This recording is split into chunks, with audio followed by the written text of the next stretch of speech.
Let's jump in here. So, for those of you without context, this is Sam. He is one that is very ambitious as far as for the training is concerned, and he had an additional question when it came to the budget specific of the badge qualification. So, why don't you tell us your question, Sam? Sure. So the thing is, I'll add some context as well. Me and Christy had an interview and we did a role play, but there was an issue. I could not qualify her financially really well. So my question is regarding that. First of all, how do you decide? Do you first ask the budget to the person, like what is the minimum budget for investing? Or do you give them a range and then you ask if you can do minimum this amount or not? Like, how does it start? Where does it go from there?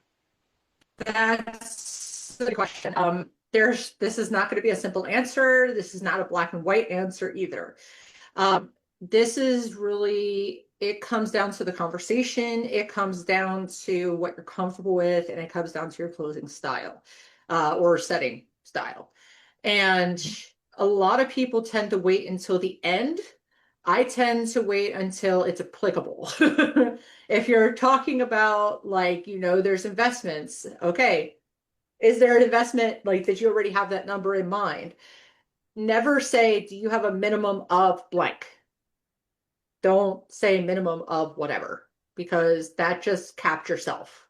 Because if it's like I have a minimum of 1,000, well, we don't know if now do they have 10,000? We have no idea. So that's why you never Okay. say, is it the minimum of this? Typically, the only time you'll give them a range is if they're kind of uncomfortable with giving you a specific amount.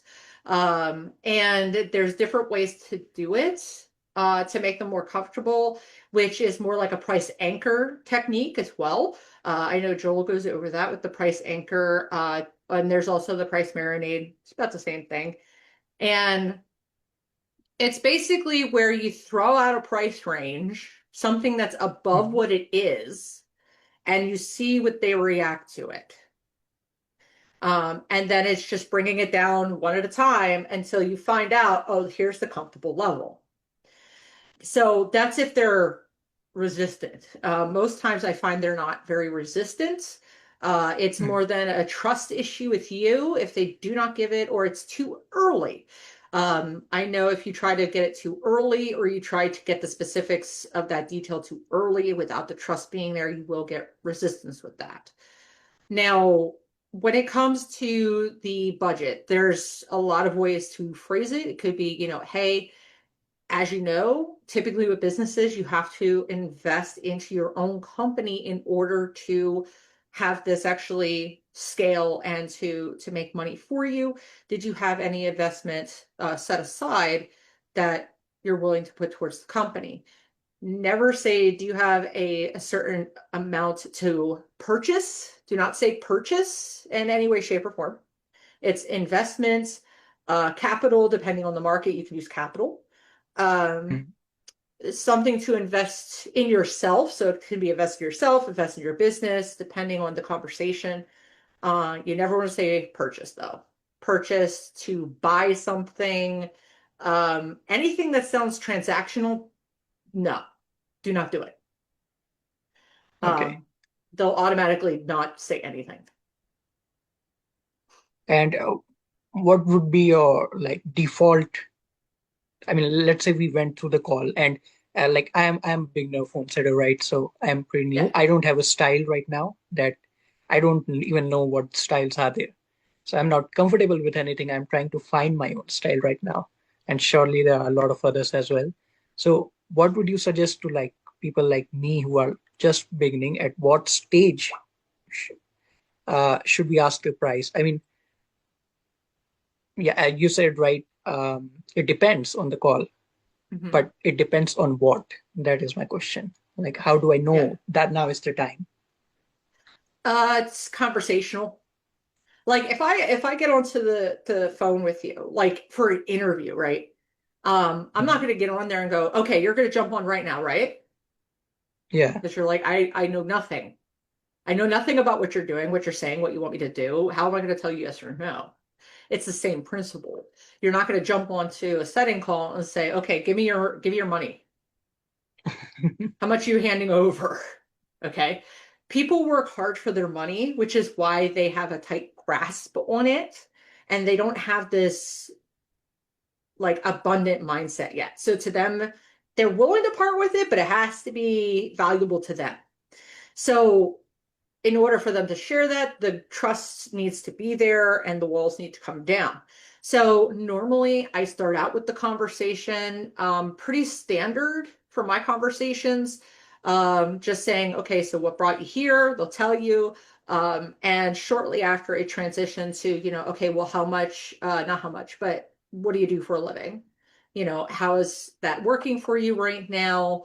And sometimes what I'll do is in the beginning, you could do what I call a soft qualifier.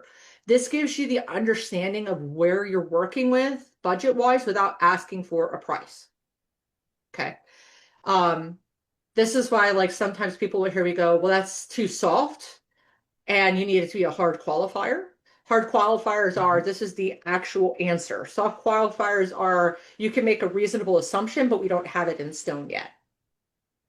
Okay. So for soft qualifiers, my favorite thing to do is use assumptions to my benefit. Now, this is something that takes a little bit. You got to know both if it comes out the way you want it and if it doesn't. Um, Mhm. it could bite you in the butt real quick. Okay.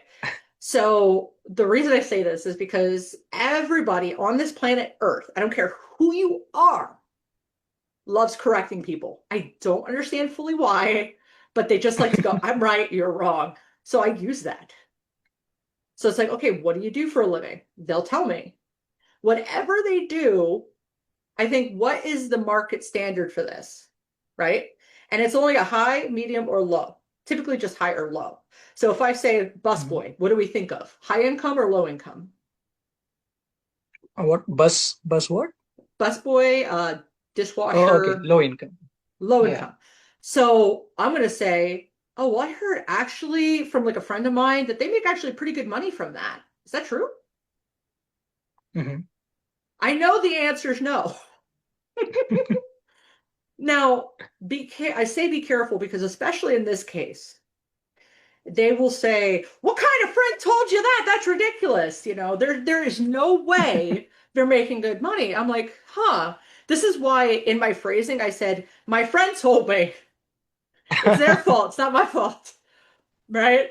And then you could just blame it on them. Like, oh, well, yeah, that kind of makes sense. He's not really very credible, I suppose. Right? An So then you imaginary can play friend. it Yes. off. Right? Never then go, Mhm. you. Stop doing it. Um, and just play stupid. That's my other defense. Really? What are you talking about? It works like a charm. But anyway, they'll go ahead and correct you. Like, are you kidding? Now, this is where the soft qualifier comes by. I could barely meet men's meat. What makes you think that I make good money? Boom. That just told me you're barely able to cover your bills. You probably don't have a lot in savings. Um, but there's a in there because it's like you could, and this could be a transition. That's why it's a soft qualifier. You don't know, but you Mhm. have an idea. Okay. Why do you need that though? If you ask them, suppose they tell you they're a busboy, Mhm. then it is a very reasonable assumption that okay, they are not making that much money.